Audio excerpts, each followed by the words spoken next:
Capítulo 5. Norman cerró la puerta y se dirigió a la casa. Sus ropas estaban mojadas y ensangrentadas, y además mostraban huellas de haber vomitado en el piso del cuarto de aseo. Pero aquello carecía de importancia en aquellos momentos. Había otras cosas que limpiar primero. Aquella vez tendría que tomar una decisión. Metería a su madre donde debía estar. Estaba obligado a hacerlo. Todo el pánico, todo el miedo, el horror y las náuseas y la repulsión se dieron ante esa firme resolución. Lo sucedido era trágico, de un horror indescriptible, pero jamás volvería a suceder. Se sentía nuevo, un hombre completamente distinto. Subió rápidamente las gradas de la casa. La puerta de la habitación frontera no estaba cerrada con llave. La luz del vestíbulo seguía encendida. Miró a su alrededor y luego subió al piso alto. La puerta de la habitación de su madre estaba abierta. El reflejo de la luz llegaba hasta la escalera. Entró, sin molestarse en llamar. No había necesidad de fingir. La habitación estaba vacía. Podía ver las huellas de su cuerpo en la cama y las ropas abiertas. Podía oler el débil perfume de la habitación. El sillón estaba en el rincón. En la habitación de su madre todo continuaba ordenado, pero ella no estaba. Fue hasta el armario y buscó entre las ropas. Entre el acre perfume que emanaba de los vestidos percibió otro distinto. Al bajar la mirada comprendió de dónde provenía. Uno de los vestidos de su madre, junto con un pañuelo de cabeza, formaba una arrugada bola. Se agachó, pero retrocedió al instante al observar las manchas de sangre coagulada. Había regresado a la habitación para cambiarse las ropas y volver a salir. No podía llamar a la policía. Debía recordarlo. No podía llamar a la policía. Ni aún entonces, sabiendo lo que había hecho, porque no era responsable. Estaba enferma. Una cosa es el asesinato a sangre fría y otra muy distinta la enfermedad. No se es realmente asesino cuando la enfermedad ataca la cabeza. Todo el mundo lo sabe, pero a veces los tribunales no están de acuerdo. Había leído algunos casos relativos a este asunto. Aún en el caso que comprendieran que estaba enferma, la encerrarían, no en un sanatorio, sino en una de las terribles instituciones del Estado. Norman paseó la mirada por la ordenada habitación. No podía sacar a su madre de allí y dejar que la encerraran en una celda desnuda. En aquellos momentos estaba a salvo. La policía ni siquiera conocía su existencia. Nadie sabía que vivía en la casa. La policía no sabría nada de su madre. Al margen de lo que había hecho, no merecía que la encerraran para pudrirse en una celda. Y no la encerrarían porque nadie lo sabría. Estaba seguro de que podría evitar que alguien se enterara de lo sucedido. Solo tenía que pensar detenidamente en cuánto había sucedido aquella noche. La muchacha llegó sola y dijo que había estado conduciendo todo el día. Eso significaba que no había visitado a nadie por el camino. Tampoco parecía saber dónde se encontraba Fairvale, y no mencionó ninguna de las poblaciones cercanas, lo cual parecía indicar que no tenía intención de ver a nadie por aquella parte del país. La persona que la esperara, si es que la esperaba alguien, debía residir bastante más al norte. Todo aquello eran suposiciones, claro está, pero parecía lógico. Tendría que correr el riesgo. Había firmado en el registro, pero eso no significaba nada. Si alguien le preguntaba por ella, diría que había pasado la noche allí y que se había marchado por la mañana. Tenía que deshacerse del cadáver y del coche, y procurar que todo quedara completamente limpio después. Sabía cómo hacerlo. No sería difícil, aunque tampoco agradable, y le evitaría tener que acudir a la policía, salvando así a su madre. A pesar de ello, pensaba hablar muy seriamente con ella, pero eso podía esperar. Lo importante era deshacerse del cuerpo del delito. Tendría que quemar el vestido y el pañuelo de su madre, así como las ropas que llevaba, en cuanto se hubiera deshecho del cadáver. Norman cogió las manchadas ropas de su madre y las llevó abajo, donde cambió su vestido por una camisa y un mono viejo. Se lavaría más tarde, cuando lo hubiera arreglado todo. Su madre no había olvidado lavarse cuando regresó a la casa. Norman vio manchas rosadas en la fregadera de la cocina y también delató las huellas de carmín y polvos. Mentalmente, tomó nota de que debía limpiarlo todo cuando regresara. Luego se sentó y pasó cuanto tenía en los bolsillos de las ropas que se había quitado a los del mono. Era una lástima tener que quemar ropas buenas, pero no podía obrar de otro modo si quería salvar a su madre. Bajó a los sótanos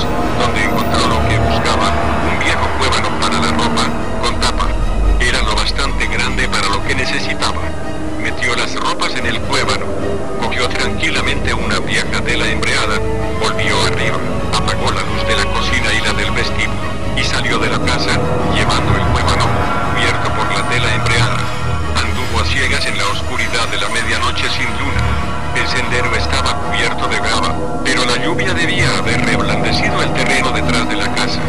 Habría huellas. Era otro detalle que no debía olvidar. Dejaría huellas que no podría ver si la noche no fuera tan oscura. Y, de pronto, experimentó la urgente necesidad de salir de la oscuridad. Norman se sintió mejor cuando, por fin, abrió la puerta de la habitación de la muchacha. Dejó el huévano en el suelo y encendió la luz. Durante unos segundos permaneció tranquilo. Después pensó en lo que la luz revelaría cuando entrara en el cuarto de aseo, y permaneció temblando en el centro del dormitorio. No puedo hacerlo. No puedo mirarla. No entraré. No entraré. Tienes que entrar. No hay otra salida. Y deja de hablar contigo mismo. Era lo más importante, dejar de hablar consigo mismo. Debía recobrar la calma y enfrentarse con la realidad. ¿Qué era la realidad? Una muchacha muerta. La muchacha que su madre había matado. No pudo contener las náuseas cuando entró en la ducha e hizo allí lo que debía hacer. Encontró el cuchillo enseguida. Lo echó en el cuévano. En los bolsillos del mono había un par de guantes viejos. Tuvo que ponérselos antes de tocar el cadáver. La cabeza era lo peor. El resto del cuerpo solo presentaba cortes. Se vio obligado a doblar las piernas y los brazos, para envolver el cuerpo en la tela embreada y meterlo en el cuévano, sobre las ropas.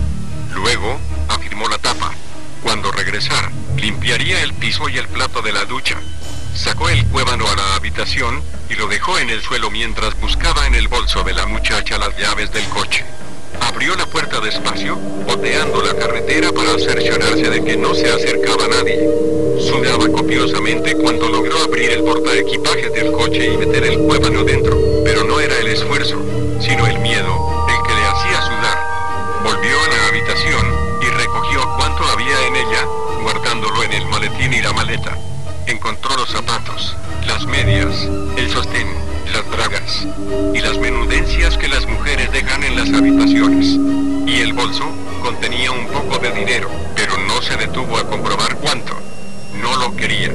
Solo quería deshacerse de todo, lo más rápidamente posible, contando con la ayuda de la suerte. Colocó las dos maletas en el asiento delantero del coche. Después cerró con llave la puerta de la habitación. Volvió a mirar la carretera en ambas direcciones. Nadie. Puso el motor en marcha y encendió los faros. Esa era la parte peligrosa, los faros. Pero necesitaba luz. Condujo despacio hacia la casa, por el paso abierto de grava. Otro paso parecido iba desde allí hasta el viejo cobertizo que Norman utilizaba como garaje para su Chevrolet. Cambió la marcha y llevó el coche por la hierba. Estaba en el campo. Había un camino carretero, con profundas roderas. Lo encontró. Periódicamente, Norman llevaba su propio coche por aquel camino, uniéndole un remolque, cuando se dirigía a los bosques situados junto al pantano en busca de leña para la cocina. Y es lo que haría también al día siguiente. Lo primero que haría, llevar el coche con el remolque por allí. Así, las huellas de su coche ocultarían las del automóvil de la muchacha. Y si dejaba pisadas en el barro, podría explicar cómo se habían producido. Si es que necesitaba explicarlo. Porque es posible que la suerte siguiera favoreciéndole, le ayudó al menos lo bastante para que pudiera llegar al borde del pantano y hacer lo que tenía que hacer. En cuanto llegó, apagó las luces y operó en la oscuridad. No le resultaba fácil, y le llevó mucho tiempo, pero lo hizo. Puso marcha atrás, y saltando del coche dejó que bajara la pendiente hasta el lodoso cenagal. Debía borrar las huellas que se produjeran en la pendiente, pero aquello no era lo más importante en aquellos momentos. Lo primordial era que el coche se hundiera del todo. Tenía que desaparecer bajo el lodo, de lo contrario, jamás lograría sacarlo de allí. Los guardabarros desaparecían muy lentamente. ¿Cuánto rato llevaba allí? Le parecía que habían transcurrido varias horas, y el coche era aún visible. Pero el lodo llegaba ya hasta las manijas de las puertas, subía por los cristales y el parabrisas. Reinaba el silencio. El automóvil seguía hundiéndose, silenciosamente, pulgada a pulgada. Solo la capota era ya visible. De pronto oyó un extraño ruido semejante a una aspiración, un desagradable y repentino plop, y el coche desapareció por completo bajo la superficie del pantano. Norman ignoraba la profundidad de la ciénaga en aquel lugar, pero confiaba en que el coche continuara sumergiéndose, hasta donde nadie pudiera encontrarlo jamás. Se volvió, con una horrible expresión en el rostro. Aquella parte había terminado. El coche reposaba en las profundidades del pantano, y el cuévano estaba en el portaequipajes, y el cadáver se encontraba en el cuévano, el retorcido cuerpo y la cabeza. Pero no debía pensar en aquello. Había otras cosas que hacer. Las hizo casi mecánicamente. En la oficina había jabón y detergente, un cepillo y un cubo. Limpió el cuarto de aseo pulgada a pulgada, y luego el plato de la ducha. Después, volvió a examinar la habitación. La suerte seguía acompañándole. Encontró un pendiente debajo de la cama. No se había fijado en que la muchacha llevara pendientes, pero seguramente era así. Quizás se había soltado cuando se atusaba el cabello.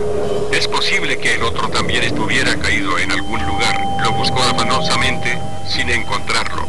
No estaba en la habitación, por tanto, debía encontrarse en su equipaje, o puesto todavía en la oreja. No importaba. Al día siguiente lo arrojaría al pantano. Aún tenía que limpiar la cocina y la fregadera. Eran casi las 2 cuando regresó a la casa. Tuvo que esforzarse para conservar los ojos abiertos mientras limpiaba la fregadera. Después se quitó los zapatos, el mono, la camisa y los calcetines y se lavó. El agua estaba fría como el hielo, pero no le causó ninguna sensación. Al día siguiente regresaría al pantano, con la misma ropa, y no importaría que hubiera en ella manchas de lodo y suciedad. Lo importante era que no hubiera sangre en ninguna parte, ni en sus ropas, ni en su cuerpo, ni en sus manos.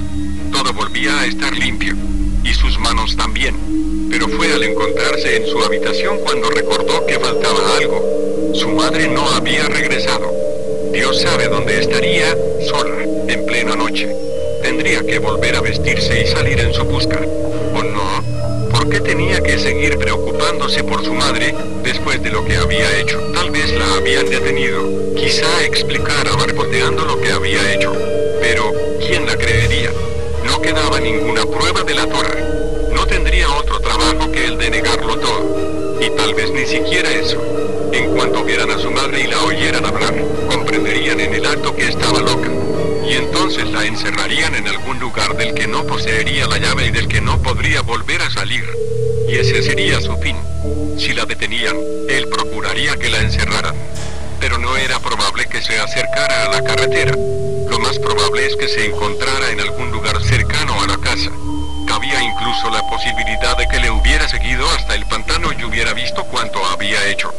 Desde luego, si es que estaba enferma de la cabeza, podía haberle sucedido cualquier cosa. Y si había ido al pantano, es posible que hubiera resbalado. Sobre todo, teniendo en cuenta la oscuridad.